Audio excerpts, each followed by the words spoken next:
Howdy and blessings to all you people out there in the world.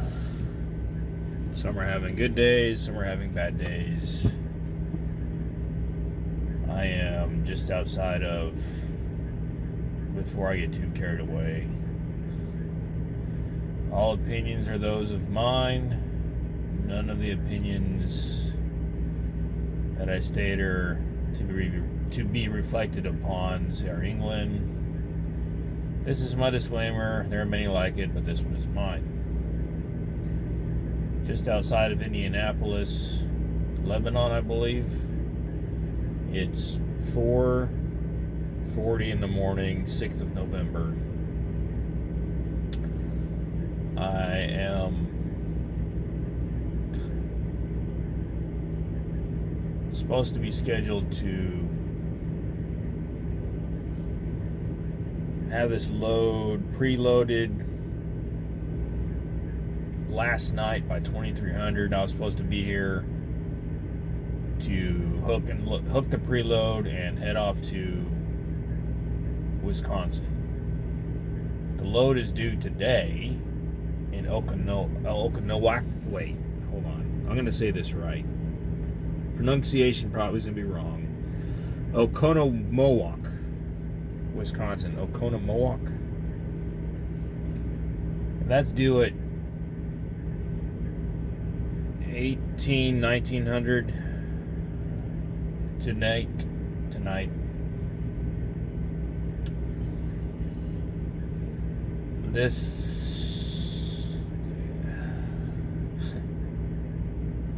I'm just an amateur rookie professional driver. It's been 3 months now since I've been doing this solo. These last couple of weeks have been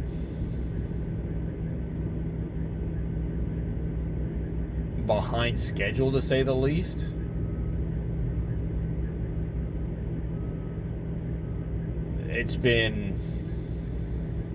It's really the trailer inspections is what's mucking everything up. I actually had a decent trailer. I can't even remember where I was coming out of.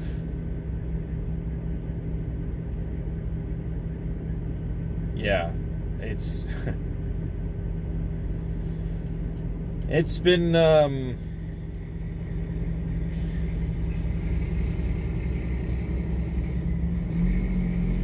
it's been an adventure, that's for sure.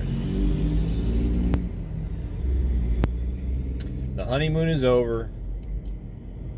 I actually finally just had a repeat of a customer where I've been to once before. So it finally, in a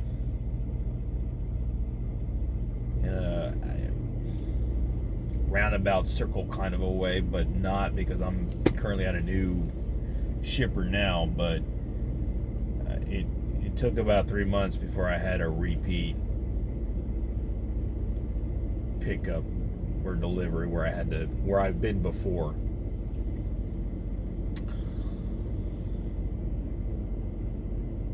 Yeah. Now, I've been doing split sleeper berth now for the last 2 days now, and I'm gonna have to do it again today because I'm on my split right now. I've only the daylight savings time screwed things up. I talked to our logs department, and it's been split sleeper berth. Ran out of time last night. I had to actually do a PC move from the receiver to the truck stop right across the street, thankfully, and there was a spot that happened to come open as I was there waiting, and I was about to go to another truck stop.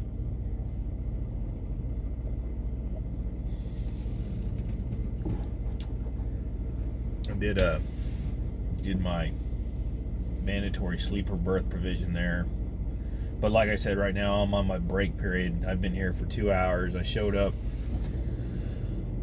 at around just before 2, I believe,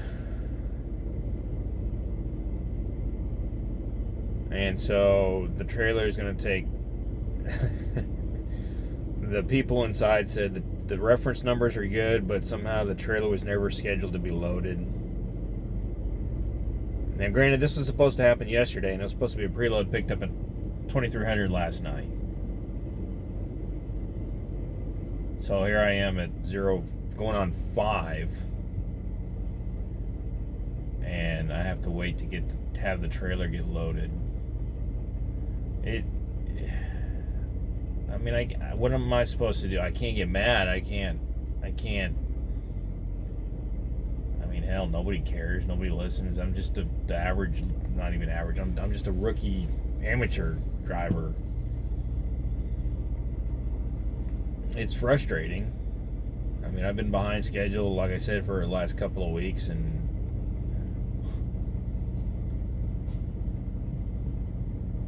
the sign on the back of the Reaver say that the great pay is just the beginning or just the start or whatever. Great pay my left foot. Great pay, yeah. You start out at 45 cents a mile, and if you're lucky, if you don't have any incidences or anything like that in your first month, you can gain up to 3 cents bonus for your next month and starting on jobs then. Now, granted, I've been like non-stop busy the last week and a half or two. In a way is a good thing, but like I said, I've been behind schedule. It's just running late. These stupid trailer inspections and getting a hook preload trailer. I don't know what's better, if doing a live load and unload is better, because that takes anywhere. Well, yesterday was it yesterday or the day before? I was at a ship receiver somewhere, customer, for 6 hours. I'm sure there's been worse where it takes longer, but hooking a preload has its pros and cons. The cons being the inspection on the trailer. I've had a trailer where it's missing a plate. I've had trailers like the current trailer I have now. It wasn't intended to be a hook a preload. It was supposed to be a live load, but for some reason the customer had, I guess, a trailer load ready, and I was late on that one, so I guess they said, "That's screw it, put it on a trailer." So this trailer that I have, the tire max system has a hole in it after the manifold. All 8 tires were around 75 psi. So during the inspection process, I had to inflate the tires up to 100 psi. Then I found the hole, and that dropped their pressure on the tires back down. So I had to disconnect the system, had to take all the hoses off of each of the wheels so that way they wouldn't leak out.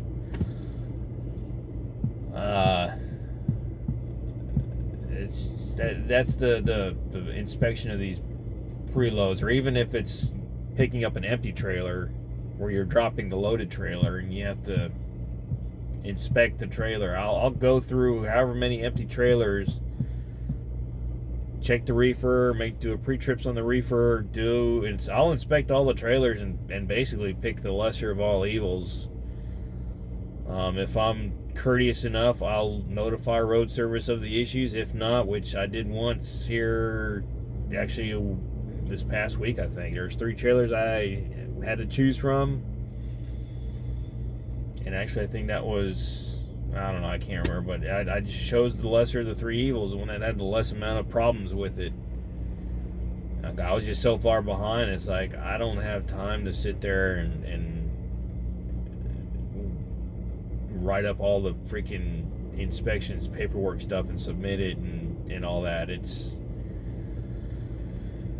the maintenance on these trailers is a joke. I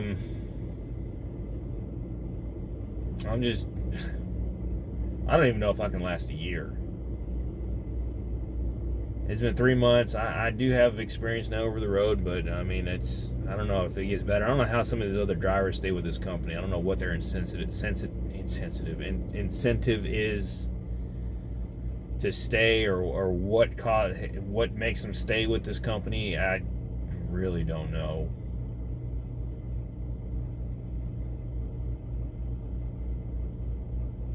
Oh, I'm in the truck, this Freightliner. I don't know if I mentioned it before, but my International that I was originally in, they actually had it repaired while I was in Texas to do a load. they actually had it repaired the same day that I was going through San Antonio to, I can't remember what, I was driving through for some weird reason. I think it was my appointment that I had in the beginning of October. I was going to be in that area, or somehow, some way I was able to stop by, and that same day that I emptied the truck, I was actually able to go to the repair center and pull everything out of my first truck, the International. And that same day, I think they actually finished repairs on the transmission. Talked to my manager. I think he called later. Oh yeah, they finished work on this. What do you want to do? It's like, well, I'm already established in this truck now. It's like, I'm not going back. No, that truck had gremlins. This truck has gremlins.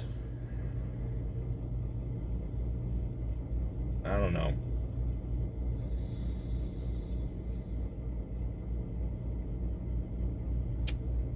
All I can do is just take the inconveniences and roll with the punches.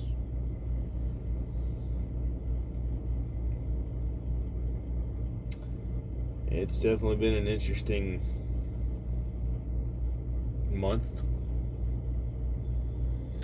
And I have another home time scheduled coming up. It was either that or take Thanksgiving. Same thing for December. Apparently we can't do both home time requests and the holiday, either Christmas or Thanksgiving. And we only get 2 days for those holidays. So I figure, well, I have priorities, I guess, that need to be taken care of. So I'd rather have my 4 days off versus the holiday 2 days. Yeah. It's, yeah.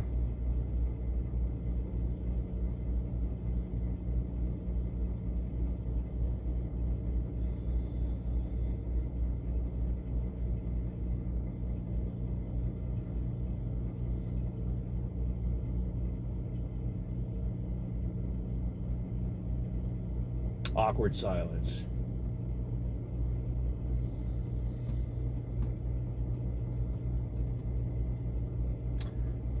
Remember, it can always be worse.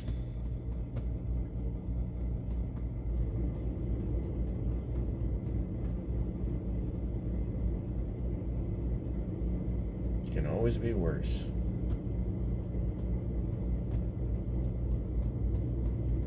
Try to look at the positives, right? I'm still alive. Woohoo.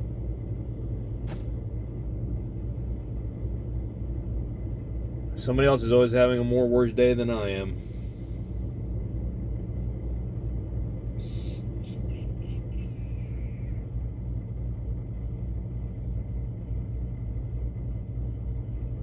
Okay, enough wasting time. This awkward silence is gonna be, it's just awkward. Till next time. I think I'll just start chapter 3. This will be the end of chapter 2. Start focusing on winter driving stuff and driving in the winter time.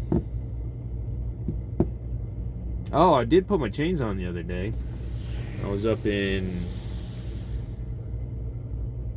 Illinois, west of Chicago, some little town out there. I was in the parking lot of the I think it was a Hy-Vee, and I was waiting for my next job to come up, and I was bobtailing, so I figured, hey, now's a good time. And it was a nice day. The temperature, I think it was just after this recent cold front came through, temperature was in the low to mid 40s, I think.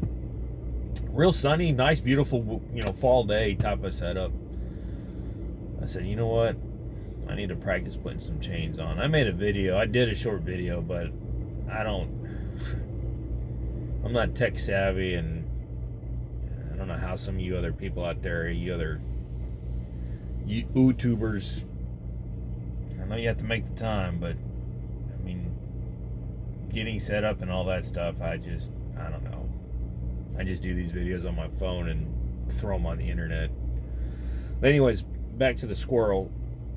I took advantage of that day while I was waiting for the boot store to open. And no, wait, that was not there. No, I was at the Walmart parking lot. I was actually just around the corner. So I took advantage of the beautiful day, sunny. If you stood in the shade, it was cool, but if you were standing in the sun, it wasn't so bad. But I was throwing chains, so it wasn't. It was all right. And I put the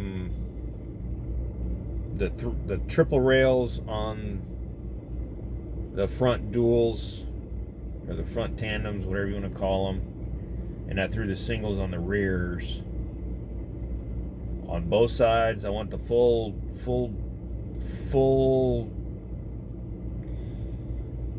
the proper chaining, I guess, whatever. It took me, I think, 45 minutes, but I didn't pre-stretch my bungee cords beforehand, so that took some time. So if you've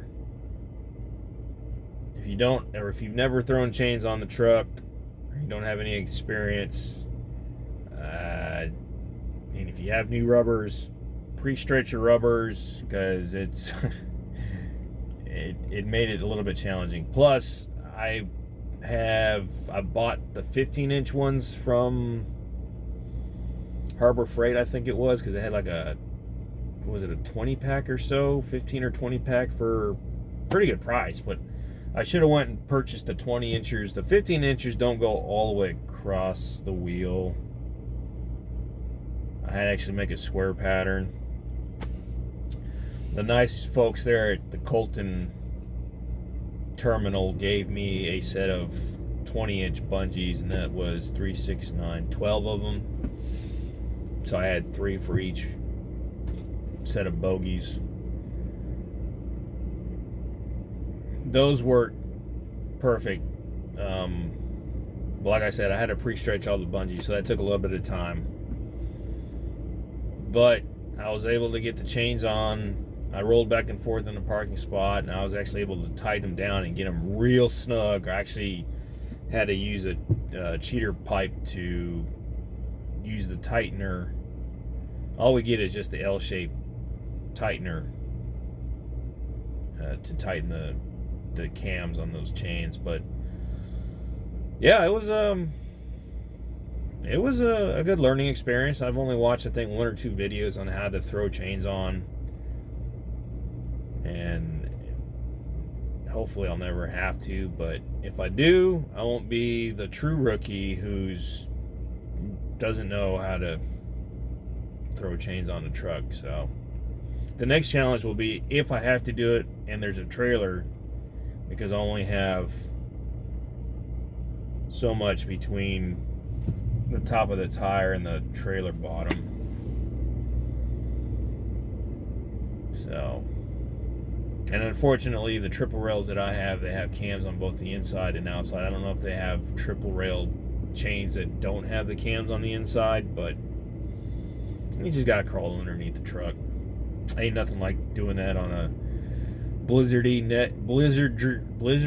negative 20 degree day or at night. Yeah. Anyways, back to waiting. Hurry up and wait. And then when it's time to go, it's go, go, go. You're late. Why are you late? Go.